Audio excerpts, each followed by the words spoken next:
Amados hermanos, sean muy bendecidos. Un cariñoso saludo para cada uno de ustedes.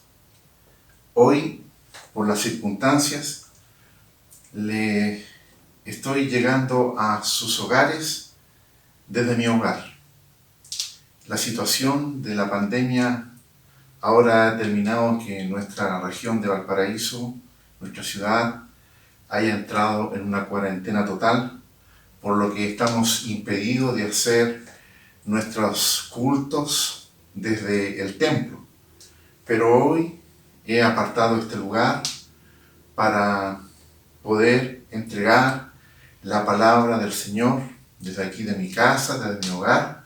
Lo hemos transformado en un pequeño estudio, de manera de poder llegar a sus hogares, siempre en esa comunión en el Espíritu, en esa convocatoria en torno a la presencia del Señor. En esta hora quiero orar junto a ustedes, por eso le invito a que pueda inclinar su rostro ahí donde está, en su casa, con su familia, y oremos en el nombre de Jesús. Padre, te damos muchas gracias, Señor, por tu maravillosa presencia en nuestras vidas. Señor, en esta hora quiero, Señor, darte gracias por la oportunidad nueva que nos das de podernos reunir, Señor, en torno a tu presencia, para, Señor, llenarnos de esa presencia tuya. Llenarnos, Señor, con tu palabra, llenarnos con las alabanzas, con la oración, Dios, de tu pueblo. En esta hora, Señor, quiero bendecir a cada uno, Señor, de los que en esta hora se convocan en torno, Señor, a este tiempo, Señor, de devoción delante de tu presencia. Padre, quiero orar especialmente por nuestro país. Señor, estamos viviendo tiempos difíciles, tiempos de dificultad en lo que tiene que ver con la salud, en lo que tiene que ver, Señor, como la gente, las familias han sido afectadas, Señor, por los contagios y también por los fallecimientos. Orar también, Señor, por la situación económica que está afectando a muchos, Señor, en este tiempo. Señor, nuestra confianza la ponemos en usted.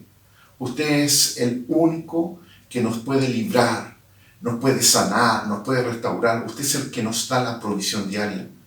Oro a Dios por cada hermano, cada hermana, cada familia, Señor, que puedan, Señor, recibir esa bendición suya, puedan recibir el cuidado suyo, la cobertura suya.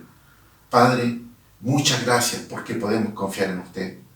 Ahora, Señor, queremos ser enseñados, impartidos a través de la riqueza de su palabra. Disponemos, Señor, este tiempo para oír su voz. Yo ruego que el Espíritu Santo, Señor, me use como un canal para llegar a cada uno de mis hermanos y amigos que en esta hora nos sintonizan. Señor, siempre la gloria es para usted. Oramos en el nombre de Jesús. Amén. Amén. Hoy quiero compartir la palabra y para ello quiero invitarle a que usted pueda abrir su Biblia ahí en el libro de Romanos, el capítulo 12, donde vamos a dar lectura a la palabra del Señor en sus primeros 2 versículos. Romanos capítulo 12, así dice la palabra del Señor. Así que, hermanos, os ruego por las misericordias de Dios que presentéis vuestros cuerpos en sacrificio vivo, santo, agradable a Dios, que es vuestro culto racional. No os conforméis a este siglo, sino transformaos por medio de la renovación de vuestro entendimiento, para que comprobéis cuál sea la buena voluntad de Dios, agradable y perfecta. Para que comprobéis cuál sea la buena voluntad de Dios, agradable y perfecta. La voluntad de Dios manifestada en nuestras vidas es una acción de Dios agradable y perfecta. La necesidad de este tiempo de la iglesia del Señor, es el ser transformada. Es ser transformada. Nos gusta hablar o citar la palabra muchas veces restauración. Dios no está interesado en restaurar. Dios quiere transformar. Hay una diferencia en esto. Restaurar tiene que ver con arreglar algo y mantenerlo en su idea, en su modelo original. Más la transformación tiene que ver con un cambio, tiene que ver con un cambio de aspecto, que cuando tú miras eso, no lo reconoces porque está siendo transformado, ha sido transformado. La transformación de los creyentes es una transformación que se inicia en el momento en que tenemos conciencia de que Dios está en nuestro corazón, que Dios está en nuestro interior.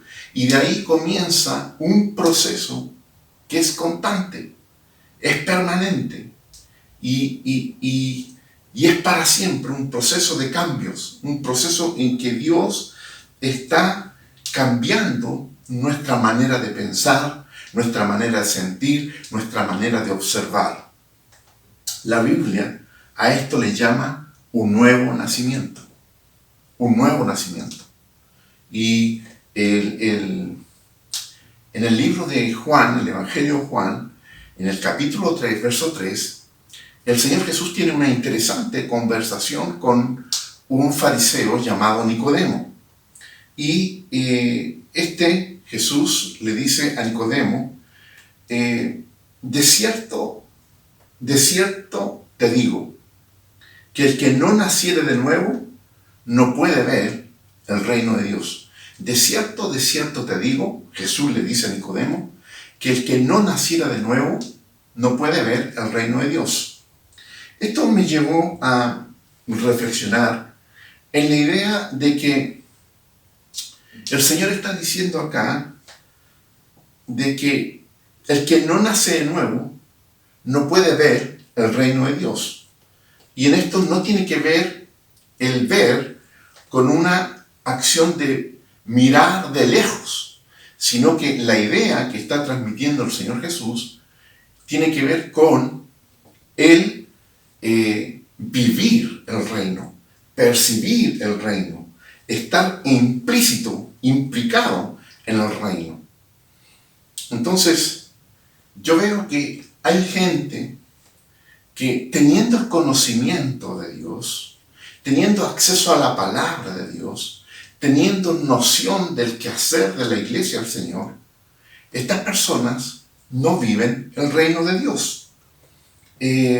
Ven el reino de Dios desde lejos. Y esto obedece a que no basta con conocer y saber, sino que el Señor Jesús está hablando de un nuevo nacimiento. Y un nuevo nacimiento tiene que ver con no el nacimiento natural, sino que un nacimiento espiritual. No un nacimiento terrenal, sino que un nacimiento que viene de arriba. En el libro de Lucas, el Señor Jesús nos lleva a un viaje por la enseñanza a través de una parábola.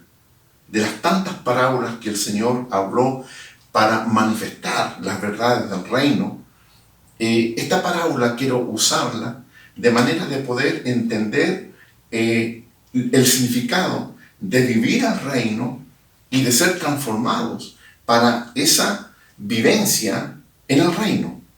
Y en el libro de Lucas, en el capítulo 15, del verso 11 al 32, nos encontramos con la parábola conocida del hijo pródigo, que la hemos abordado en otras ocasiones, pero esta vez quiero abordarla desde una perspectiva distinta, de una revelación distinta que el Señor nos está entregando.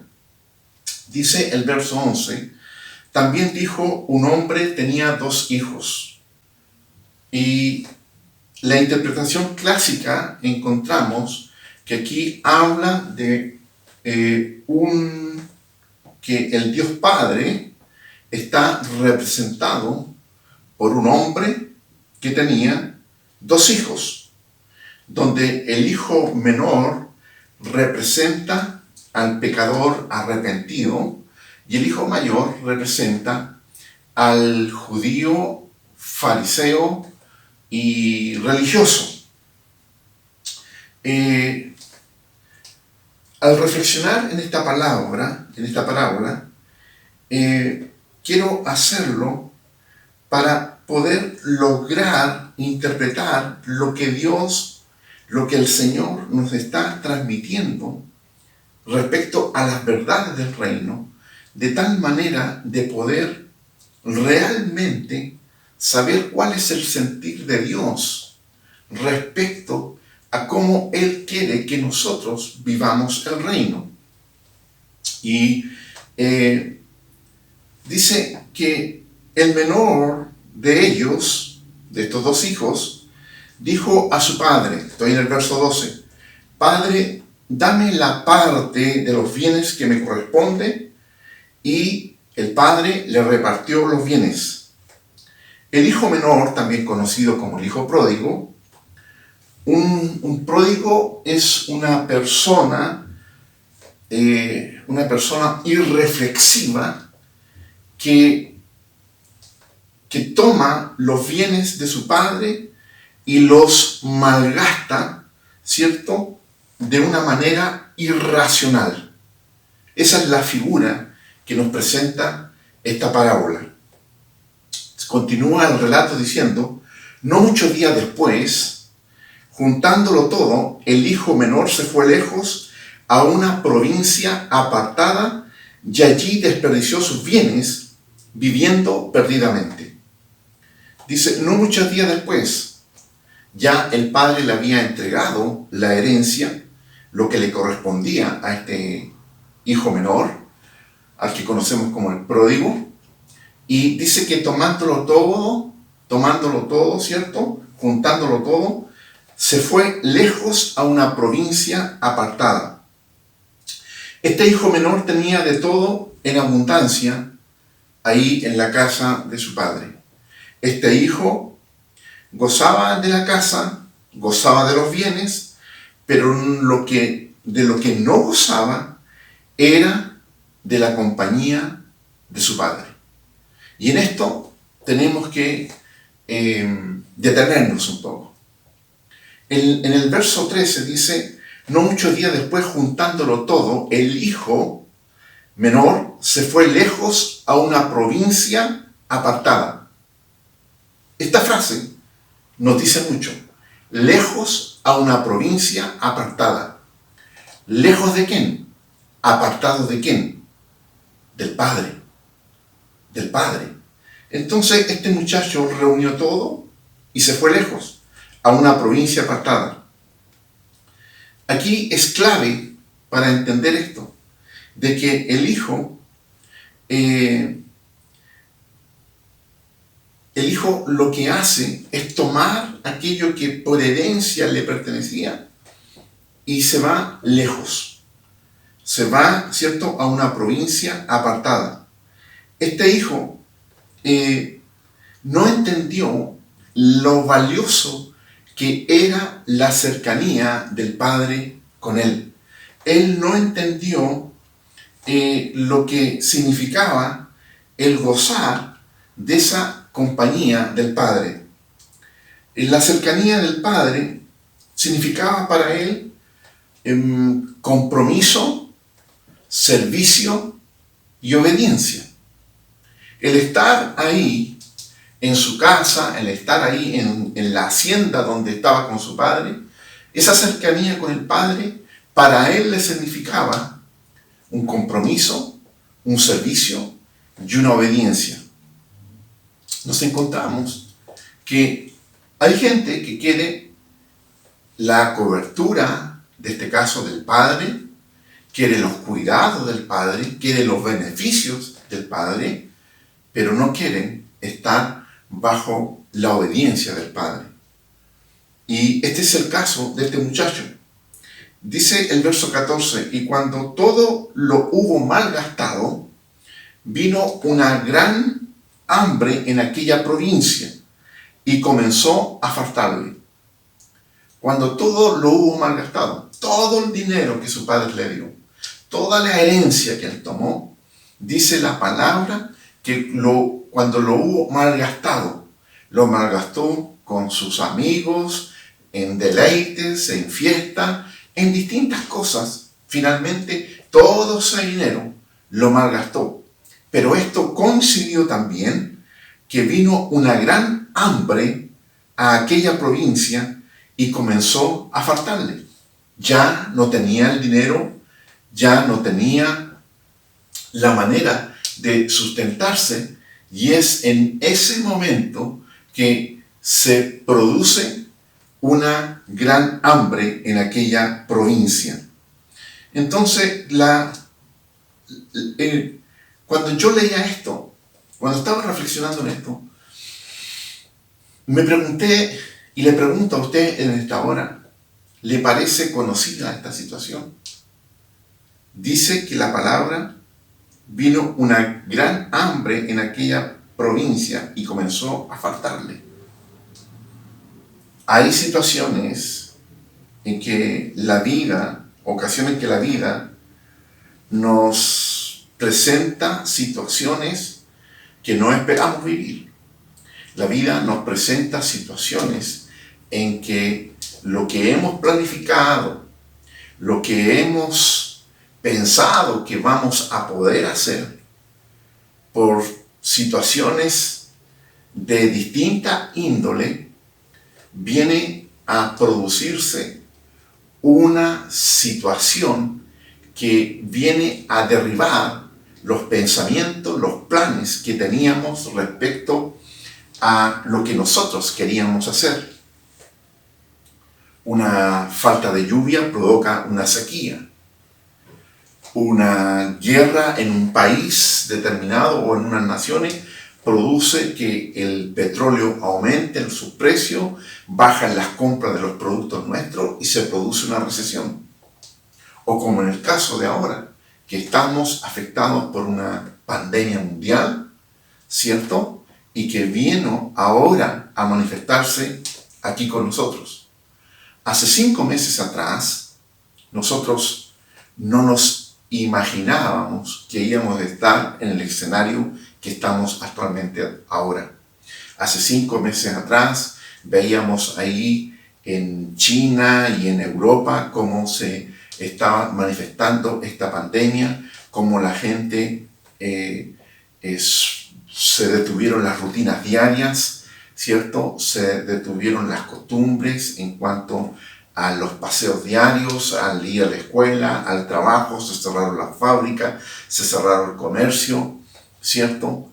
Todo aquello que era normal en su funcionamiento, ahora quedó todo detenido y la situación económica, ¿cierto?, se vio afectada por esta pandemia que afectó a la salud de tantos.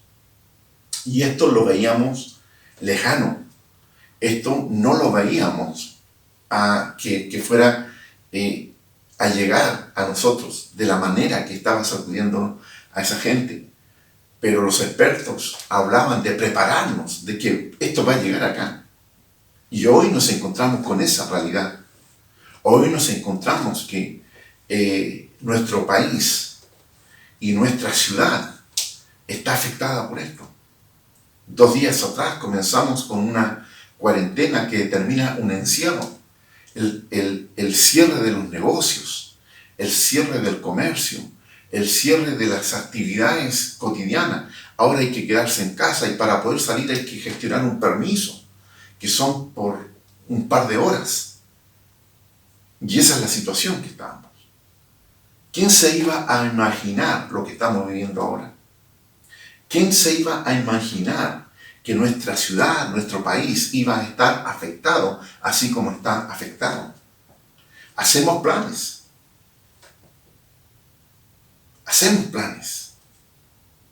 pero ¿quién se preparó para este escenario? ¿Quién se preparó para la situación que estamos viviendo?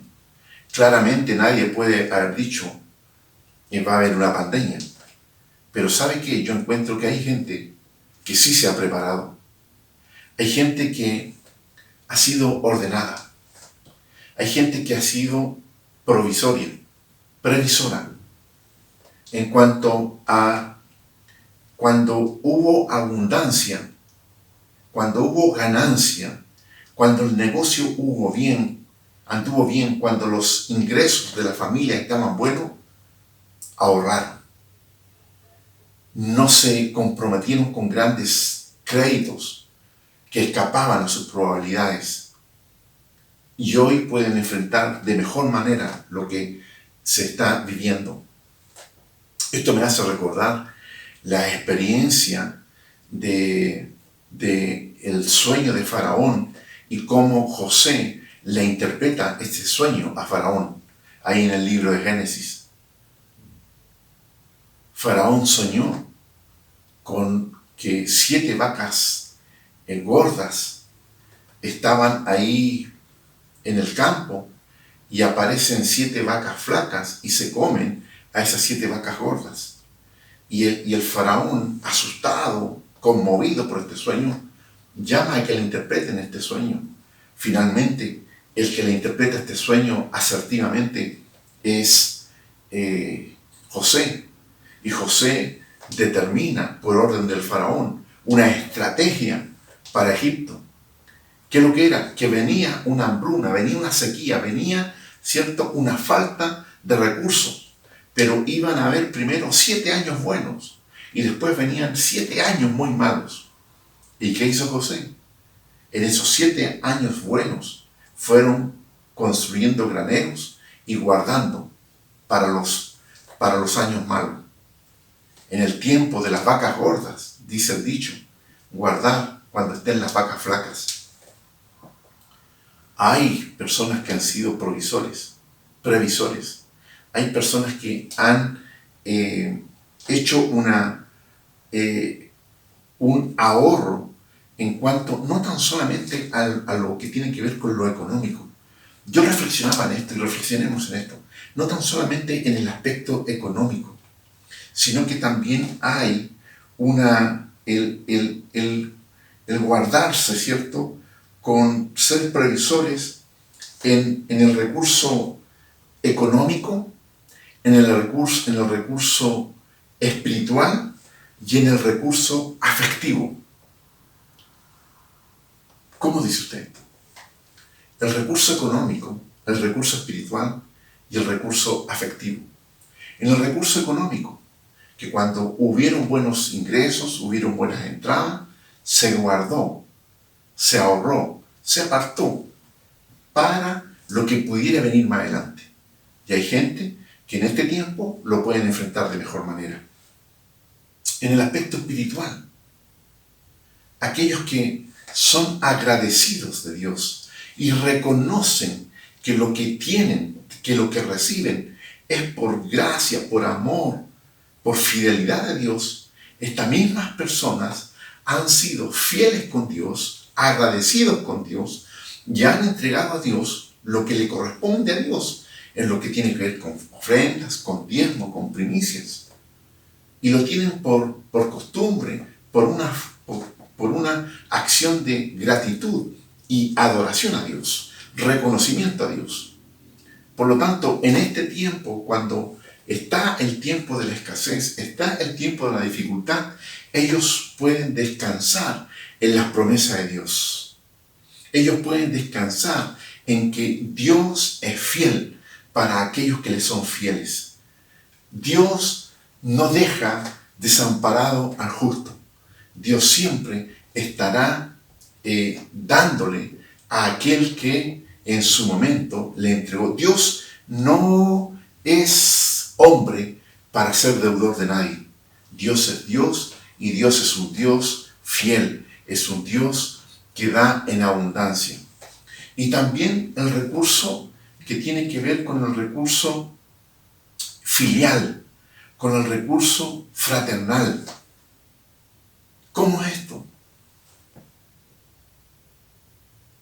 el haber sido amantes cariñosos de esposas, de esposos, de hijos, de familia, de hermanos de la congregación.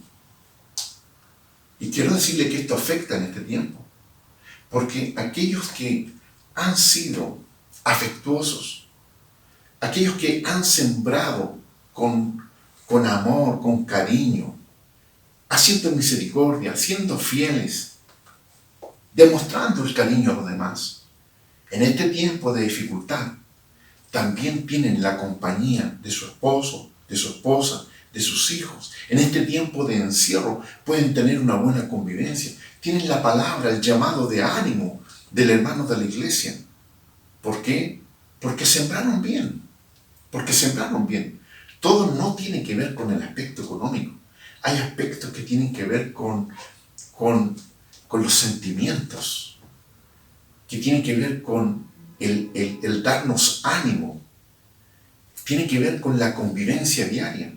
Es triste saber de que hay matrimonios, hay familias que están sufriendo porque no tenían ese tiempo precioso, hermoso de comunión dentro de la familia. Cada uno andaba por su lugar. Cada uno salía por temprano en la mañana y hacía sus tareas, sus trabajos, sus compromisos, y como familia no se reunían. Y cuando llega este tiempo de estar juntos, simplemente no se soportan.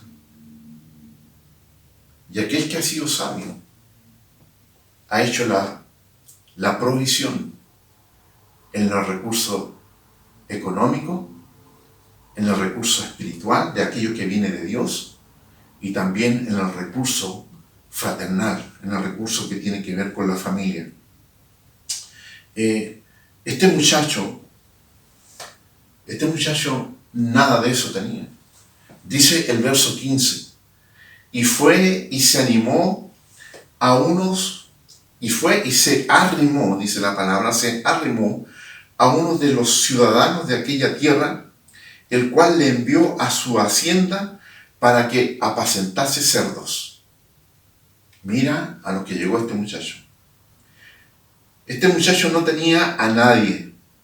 El dinero se había acabado y todos le abandonaron. Eso suele ocurrir.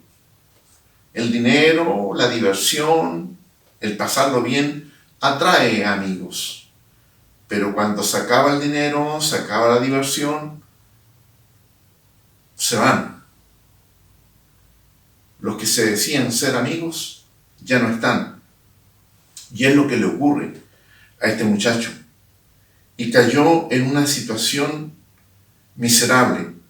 No había recursos donde echar mano. Y este muchacho cayó muy bajo. Dice la palabra que se arrimó a uno de los ciudadanos de aquella tierra, el cual le envió a su hacienda para que apacentase los cerdos, cuidando cerdos en una hacienda. Esta era la mayor clase de vergüenza, degradación imaginable que podía vivir un ciudadano judío.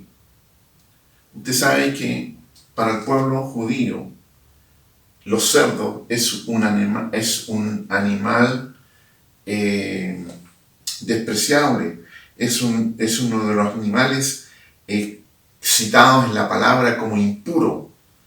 Y este muchacho tiene que ir ahí a cuidar a estos cerdos. Sumado a esto, este muchacho que lo había tenido todo en su casa, ahora él era como el peor de los peones ahí en esa hacienda, en una hacienda de un extranjero y supuestamente un samaritano, porque los judíos no criaban cerdos. Y este muchacho se fue a una región lejana. Se cree que pudo haber sido Samaria. Y ahí malgastó su dinero. Y cuando se le acaba todo, se va y se junta con un ciudadano de aquella tierra y comienza a servir en la hacienda cuidando los cerdos. Trabajo nada más despreciable y degradante, especialmente para una persona judía. Dice el verso 16, y deseaba llenar su vientre de las algarrobas que comían los cerdos, pero nadie le daba. Su condición miserable, la condición miserable de este muchacho, lo llevó a desear comer la comida de los cerdos. Y no lo hacía simplemente por el hecho de que esa comida era inapropiada. Le iba a hacer mal, lo iba a perjudicar, lo iba a dañar su salud. Por eso no la comía. El hambre, la miseria, eran terribles de este muchacho. Verso 17 dice, y volviendo en sí dijo, ¿cuántos jornaleros en la casa de mi padre tienen abundancia de pan y yo aquí perezco de hambre? Dice la palabra, y volviendo en sí. Esto tiene que ver con recobrar la conciencia y reconocer su condición. Volver en sí, despertar de una pesadilla y mirarse, reconocerse y decir, ¿cómo es posible que yo esté en esta condición? En la casa de mi padre, dice él, ¿cuántos jornaleros tienen abundancia de pan y yo aquí perezco de hambre? Estaba sufriendo, la estaba pasando mal. Y es en ese momento que nos dice la palabra, volviendo en sí, despertando. La bancarrota física, espiritual, la miseria que estaba viviendo, resultó ser una bendición, diría yo, encubierta, porque esto le llevó a tocar fondo. Y al tocar fondo, él fue estremecido, él despertó, él volvió en sí. Él es en ese momento que esta situación le lleva a reflexionar y pensar y recordar a su padre y los beneficios que significaba el estar ahí en la casa bajo la cobertura, bajo el cuidado, bajo la autoridad de su padre. Continúa el relato diciendo en el verso 18, me levantaré e iré a mi padre y le diré, Padre, he pecado contra el cielo y contra ti. Ya no soy digno de ser llamado tu hijo. Hazme como uno de tus jornaleros. Y levantándose, vino a su padre, y cuando aún estaba lejos, lo vio su padre, y fue movido a misericordia, y corrió, y se echó sobre su cuello, y le besó. Mira, consideremos esto. Me levantaré e iré a mi padre, y le diré, Padre, he pecado contra el cielo y contra ti. Y levantándose, vino a su padre. Mira, no solamente cuando vuelve en sí, toma conciencia de su condición. No solo se acordó de su padre, sino que él toma una decisión de arrepentimiento y confesión delante de su padre. Y esto es muy importante. Es muy importante. Para levantarnos de una condición de caída, para levantarnos de una condición de haber caído en pecado, en falta, y estar separados del Padre,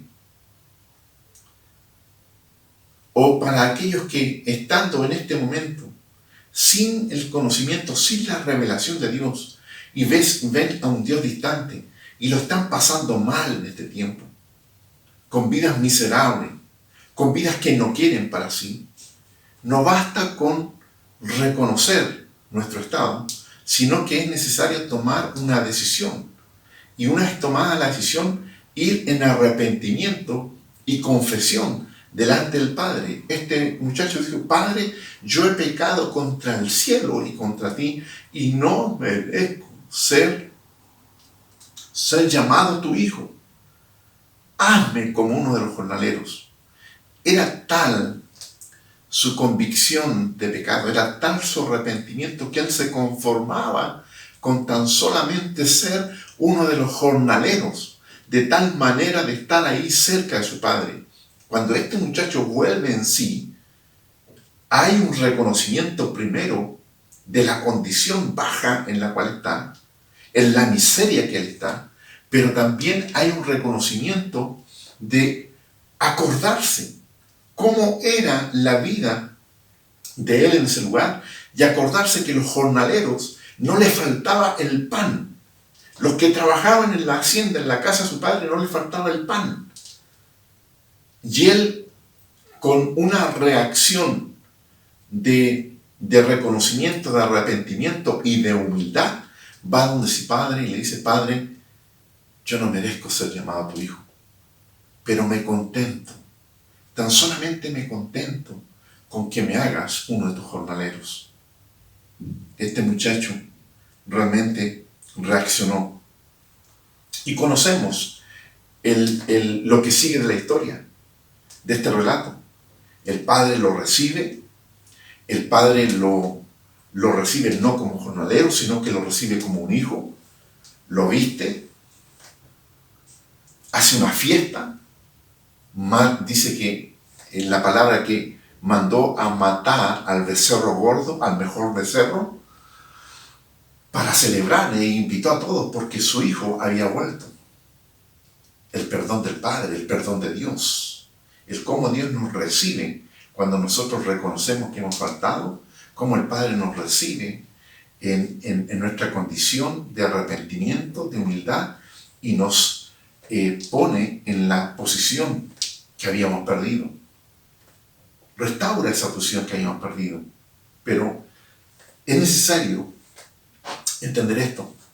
Este muchacho vuelve ahora con una vida transformada. Este muchacho, este hijo menor, vuelve ahora con una vida transformada.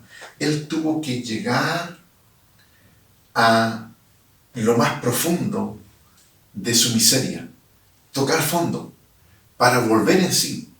No tan solamente vuelve en sí respecto al estado en que se encontraba miserable, sino que vuelve en sí en razón a entender que él se había equivocado en las decisiones que había tomado. Él se da cuenta que realmente cometió un error de apartarse, de irse de la cobertura de su padre, de alejarse de su padre, y que los bienes, los recursos económicos llegan y se van, pero la presencia del Padre es para siempre. La presencia del Padre es inmutable. Dios ha prometido estar con nosotros en todo tiempo. Ahora a este muchacho le es revelada esa verdad para su vida. Y esa verdad llega a su vida a través del dolor, a través de la miseria, a través de la humillación. ¿Por qué tenemos que llegar a esa situación? Cuando hoy podemos decidir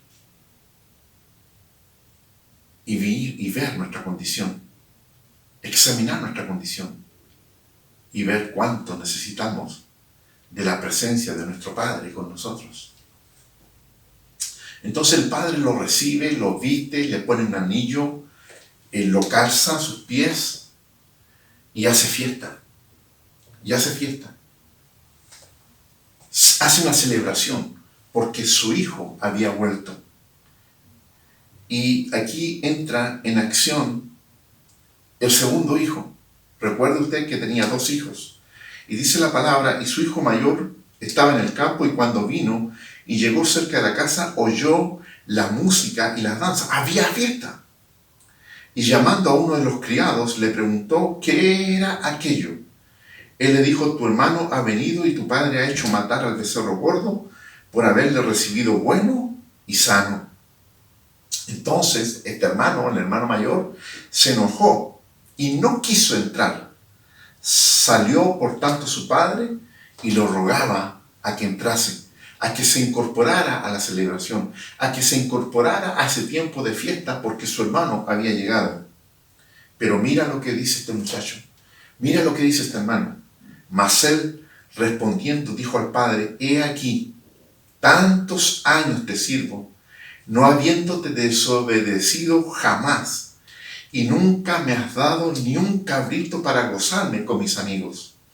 Pero cuando vino tu hijo, que ha consumido tus bienes con rameras, has hecho matar para él el becerro gordo. Entonces el padre le dijo: hijo, tú siempre estás conmigo, y todas mis cosas son tuyas. Mas era necesario hacer fiesta y regocijarnos, porque tu hermano era muerto y ha revivido, se había perdido y es hallado. Mis hermanos y hermanas, aquí hay dos condiciones. Un hermano menor que tomó la herencia que le correspondía y se fue y malgastó todo. Y luego vuelve arrepentido. Pero hay un otro hermano mayor que era obediente, que servía, pero siendo que era diferente a su hermano menor, su condición espiritual no era mejor que la condición de su hermano. Porque el hermano menor tenía una identificación con los bienes de su padre. Él tenía puestos los ojos en los bienes de su padre. Él se sentía identificado con lo que le correspondía como hijo, con lo que le correspondía por ser hijo, le correspondía una herencia.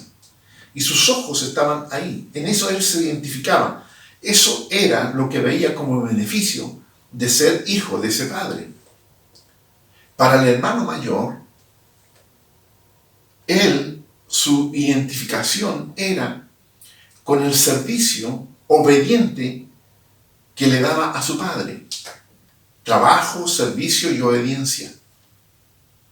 Pero ninguno de ellos dos se identificaba, valorizaba el hecho de ser hijos de ese padre y de gozar junto al padre de los bienes que el padre les estaba dando.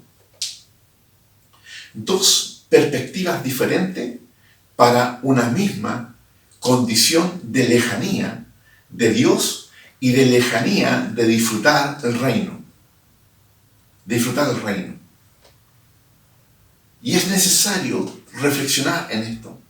Es necesario que nosotros podamos entender que nuestro mayor galardón es ser hijos de Dios. Nuestro mayor galardón es tener la identidad de haber sido hechos hijos de Dios.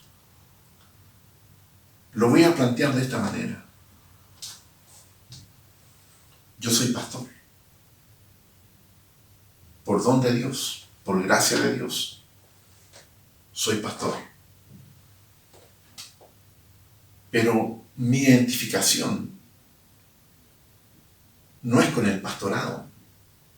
Mi mayor galardón, mi mayor gozo, no es ser pastor, sino que es ser hijo de Dios. Porque en algún momento mi función pastoral terminará.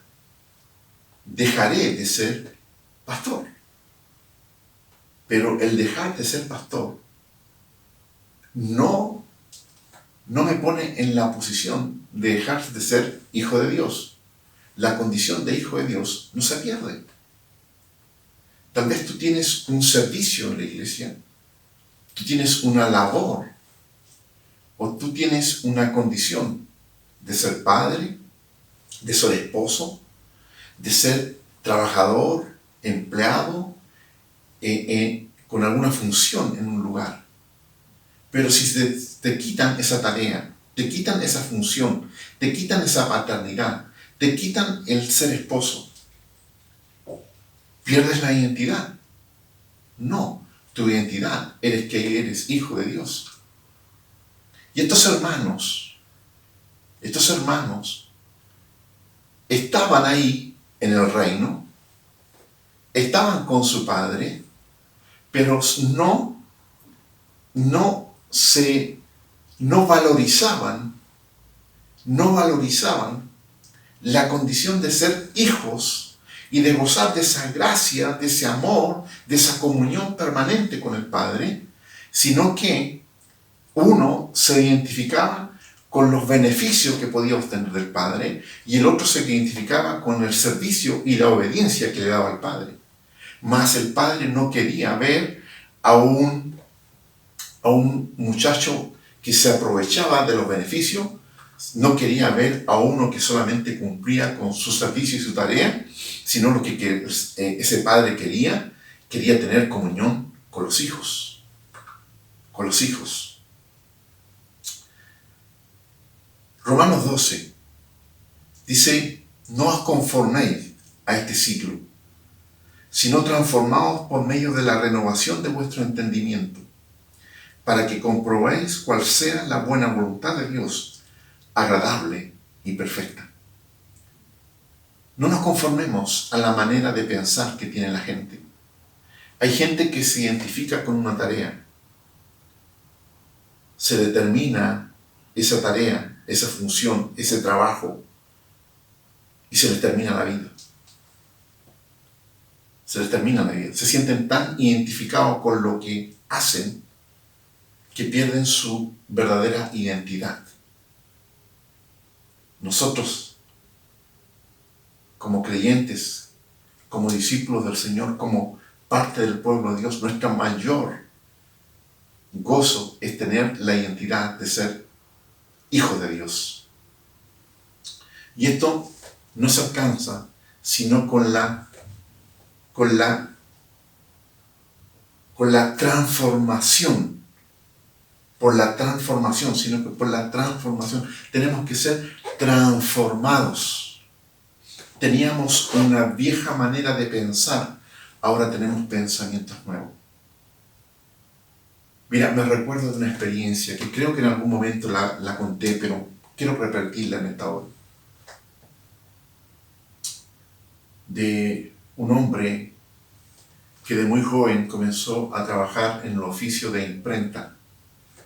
Y él formó su imprenta, una pequeña imprenta, y fue creciendo y era de mucho trabajo. Y esa imprenta le determinó ir creciendo. Y en el camino, él contrató a un muchacho que comenzó a trabajar con él. Y este hombre le transmitió todo su conocimiento, le transmitió todo lo que él había aprendido. Y este muchacho amaba el estar con este hombre, con el dueño de la imprenta. Este muchacho no le perdía pisada. Todo lo que el dueño de la imprenta le enseñaba, él lo incorporaba para sí. Amaba su trabajo, amaba esa imprenta. Y la imprenta fue creciendo, fue ampliándose, alcanzando nuevos clientes, mayores ingresos. Y esa imprenta, al dueño de la imprenta le dio para comprar casas, bienes y vivir de buena forma. Y su empleado, este muchacho, siguió creciendo con él, avanzando con él. Cuando este hombre muere y se llama a la familia, se convoca para repartir, dar a conocer el testamento, la herencia. Este hombre le dejó heredad a cada uno de sus hijos, pero la imprenta se la dejó a su ayudante. Y los hijos se preguntaron por qué. ¿Por qué a él?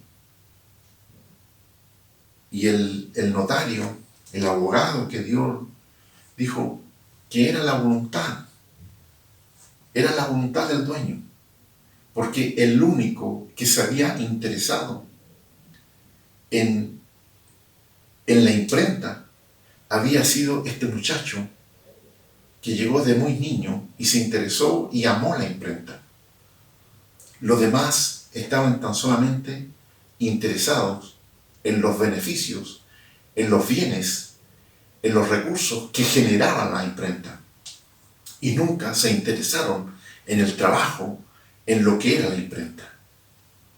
Mis hermanos, al igual que ese muchacho se gozaba de estar ahí con el dueño de la imprenta, estar con él, aprender de él, vivir en ese pequeño reino de la imprenta, que nosotros podamos interesarnos en el estar, en el querer permanecer con nuestro Dios, atesorar todo lo que Él nos enseña, atesorar todo lo que Él nos transmite. Y cuando sea tiempo, Él nos dará la herencia del reino. Mas ahora, gocémonos con Él.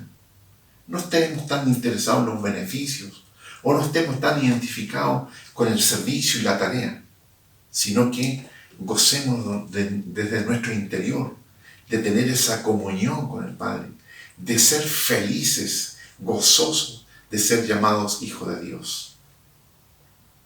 Que el Señor nos bendiga a través de esta palabra.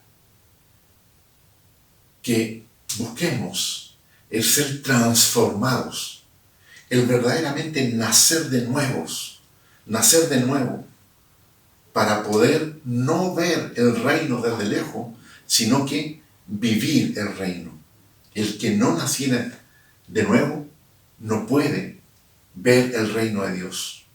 Los nacidos de nuevo, los nacidos espirituales, los nacidos de arriba, pueden ver el reino de Dios. Y no verlo de lejos, sino que involucrarse en el reino de Dios. Estar con el Padre, vivir con el Padre, gozarse con el Padre.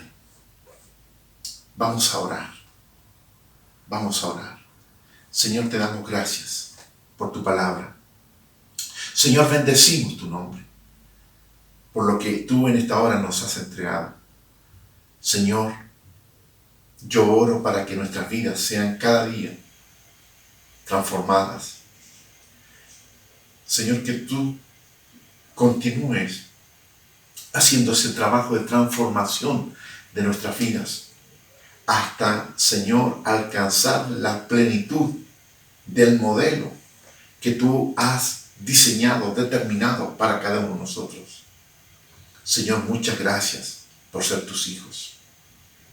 Nuestro mayor galardón, nuestro mayor privilegio es ser tus hijos. Gracias, Padre. La gloria y la honra es suya. Oramos en el nombre de Jesús. Amén. Amén. Mis hermanos, que el Señor les bendiga. Nos volvemos a reencontrar el próximo domingo. Mientras tanto, que el Señor les bendiga.